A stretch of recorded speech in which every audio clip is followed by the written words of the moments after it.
खुदावंद यीशु मसीह के बाबरकत जलाली और बेअब नाम में आप सबकी सलामती हो। मैं खुदावंद के शुक्र अदा करता हूँ कि आप सब खैरियत से हैं और आप जब ये पैगाम सुनते हैं तो आप जरूर अपने दोस्तों, अजीजों, बहन भाइयों से भी शेयर किया करें ताकि वो लोग भी इस कलाम के वसीला से बरकत पाएं। आज का पैगाम बाइबल मुकद्दस में से नए अहदनामा में मुकद्दस पौलुस रसूल का खत तीतुस के नाम और उसका दूसरा बाब और उसकी 11वीं आयत से है। खुदा के कलाम में जो लिखा है, क्योंकि खुदा का वो फजल जाहिर हुआ है जो सब आदमियों की निजात का बायस है। खुदावंद के कलाम के पढ़े, सुने और समझे और कबूल किए जाने पर खुदावंद की बरकत हो। खुदा का बंदा तीतुस गैर कौम से मसीही हुआ और फिर मुकद्दस पौलुस रसूल के साथ उसने खिदमत सर अंजाम दी।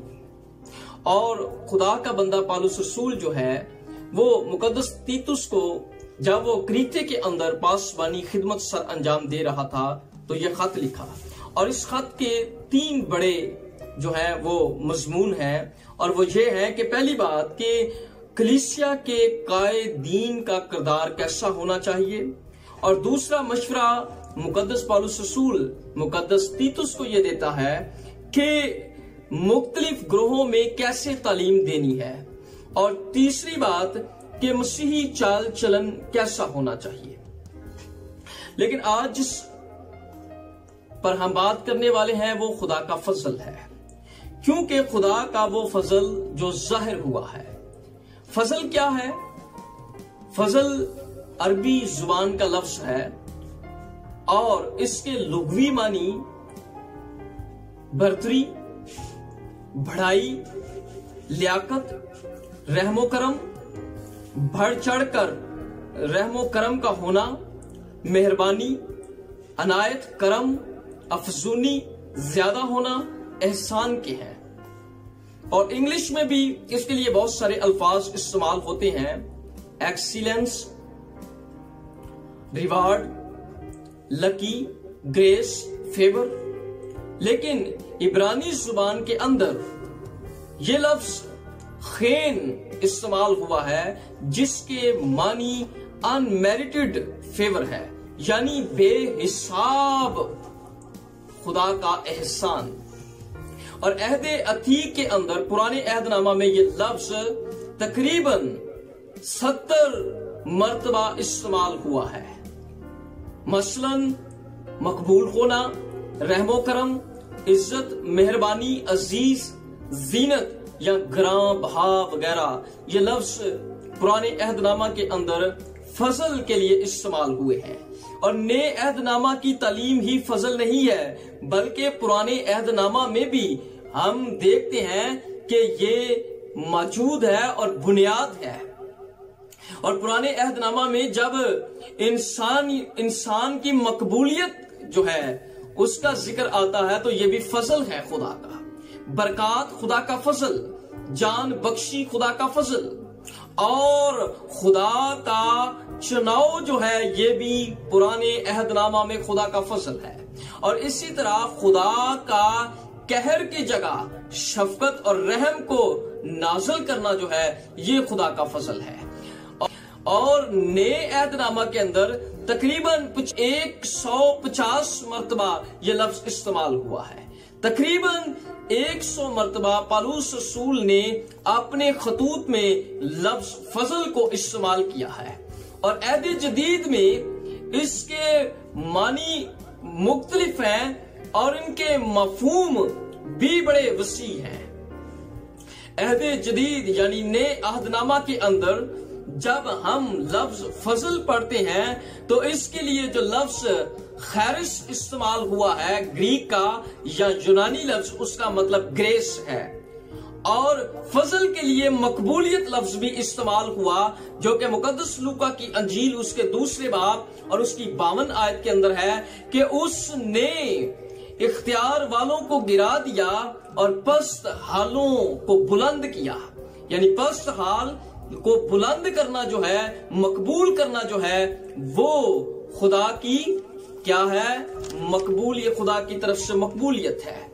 और इसी तरह इमाल की किताब उसके दूसरे बाब उसकी 47वीं आयत में हम देखते हैं कि जब कलीसिया बढ़ रही थी, जब लोग यीशु मसीह पर ईमान ला रहे थे और रोज बरोज खुदा क्या कर रहा था, उन सब को जो तौबा करते थे, ईमान लाते थे यीशु पर, वो सब जमा होते थे और खुदा उन सब को जो था वो अजीज रखता था और वो एक दूसरे को भी अजीज थे और वो निजात पाते और खुदा हर रोज उनको उनमें मिला देता था। खुदा जब लफ्ज अजीज इस्तेमाल हुआ है, इसका मतलब है कि उन पर खुदा का फजल था। और रोमियो 4 बाब उसकी 4 आयत के अंदर भी हम जो लफ्ज बख्शिश पढ़ते हैं, यानी काम करने वाले की मजदूरी बख्शिश नहीं बल्कि हक समझी जाती है। और जो शख्स मजदूर है, जब उसको कोई मजदूरी दी जाती है तो वो उसका हक है, लेकिन अगर उसको जो काम उसने किया नहीं उसकी जगह उसको बख्शिश दी जाए तो ये भी खुदा का फजल है। और खुदा ने अपना फजल हम पर किया है। हम देखते हैं कि रोमियो के खत उसके 6 बाब और उसकी 17वीं आयत में लिखा है, लेकिन खुदा का शुक्र है कि अगरचा तुम गुनाह के गुलाम थे तो भी दिल से उस तालीम के फर्मा बरदार हो गए जिसके सांचे में तुम ढाले गए हो। यानी खुदा का जो शुक्र है कि गुनेगार जो गुनाह के गुलाम थे वो आजाद किए गए हैं, ये भी खुदा का फजल है। और अगर हम फजल से बरगजीदा हैं तो मेरे अजीजों, हमारे अमाल का कोई भी इसमें अमल दखल नहीं है। हम पर फजल हुआ है, हमारे अमाल के सबब से नहीं। हम कैसे फजल हासिल करते हैं, कैसे हम पर फजल हुआ? इफिसियों के खत के अंदर उसके 4 बाब और उसकी 7वीं आयत में यूं लिखा है कि हम में से हर एक पर मसीह की बख्शिश के अंदाजा के मुआफिक फजल हुआ है। यानी यीशु मसीह खुदा का फजल है और यीशु मसीह के वसीला से फजल हुआ है और यीशु मसीह ही खुदा का फजल है जो बनी नौ इंसान पर हुआ।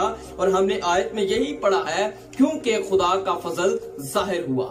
और ये क्यों जाहिर हुआ, इसका क्या मकसद है जाहिर होने का, ताकि क्या हो सके, ये फजल हमें तरबियत देता है ताकि बेदीनी और दुनवी ख्वाहिशों का इनकार करके इस मौजूदा जहान में परहेजगारी और रास्तबाजी और दीनदारी के साथ जिंदगी गुजारे। खुदा का फजल जो जाहिर हुआ है, निजात भी देता है और तरबियत के लिए भी तैयार करता है। और तरबियत किस लिए? ताकि हम बेदीनी से और दुनवी ख्वाहिशों का इनकार कर सके। ये फजल इसलिए जाहिर हुआ है ताकि हम परहेजगार बने। ये फजल इसलिए जाहिर हुआ है ताकि हम रास्तबाजी के काम और दीनदारी के काम करते हुए जिंदगी गुजारे। इफिसियों 3 बाब और उसकी 7वीं आयत के अंदर खुदा के कलाम में यूं लिखा है कि खुदा की कुदरत की तासीर से फजल हम पर हुआ और हम खुशखबरी के खादिम हैं। हम पर खुदा का फजल हुआ है और हम खुशखबरी के खादिम हैं। फजल कैसे काम करता है और क्या काम करता है? तीतुस के खत में हम ये देखते हैं कि फजल जो है वो इसलिए हम पर हुआ है ताकि हम दीनदारी और रास्तबाजी की जिंदगी गुजार सके। और फिर उस मुबारक उम्मीद, यानी वो मुबारक उम्मीद जो है, वो कौन सी मुबारक उम्मीद है? खुदा की बादशाही और खुदा के बेटे के जाहिर होने और आसमानी जिंदगी, हमेशा की जिंदगी जो खुदा ने देने का वादा किया है। उस उम्मीद में क्या हो, हम खुदावंद के जलाल के मुंतजर रहें। यह फजल इसलिए हम पर हुआ है। और फिर आगे लिखा है, जिसने अपने आप को हमारे वास्ते दे दिया। किसने दे दिया? खुदावंद यीशु मसीह ने हमें हमारे लिए अपने आप को फिदिया के तौर पर दे दिया, ताकि जो कोई उस पर ईमान लाए वो हलाक ना हो।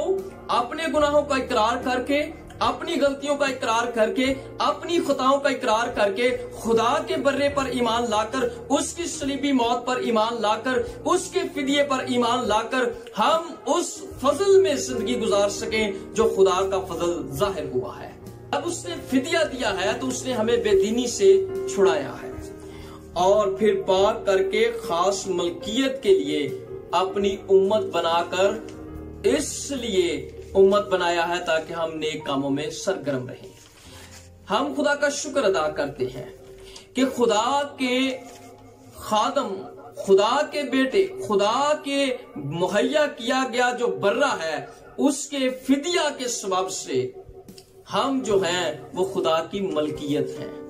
हम जो हैं वो खास मलकियत, खास उम्मत और बेदीनी से छुड़ाए गए हैं।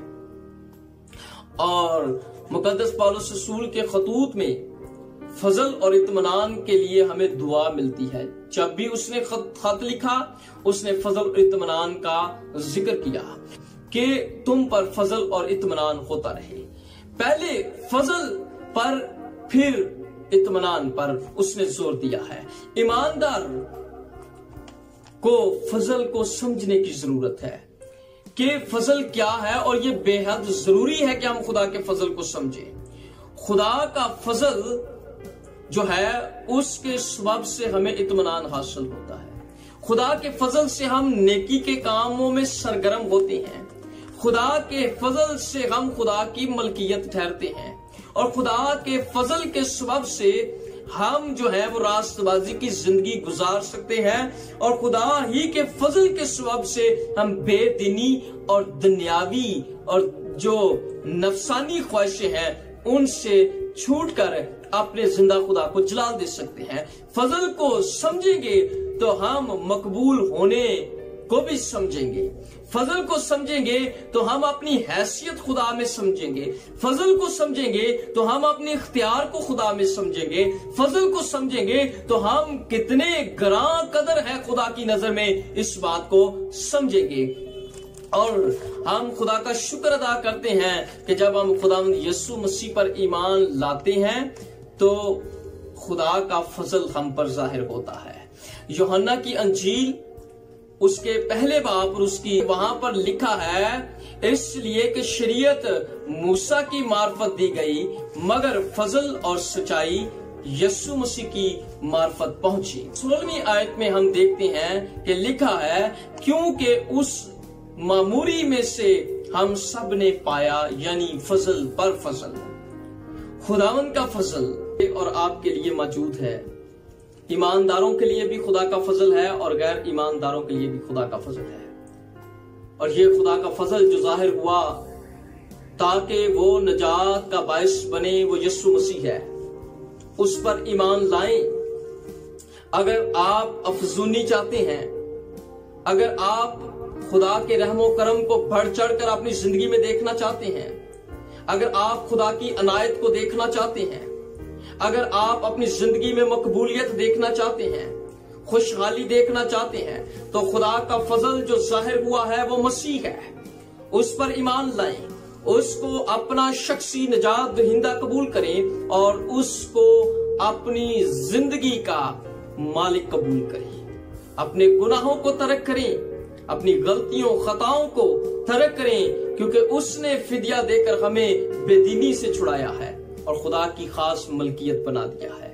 खुदावंद आपको इस कलाम के वसीला से बरकत दे और इस कलाम पर अमल करने की तौफीक दे और उस फजल को जो खुदा का फजल मसीह है जो जाहिर हुआ है उसको जानने में खुदा का रूह हमारी मदद करे। खुदावंद आपके साथ हो। आमीन।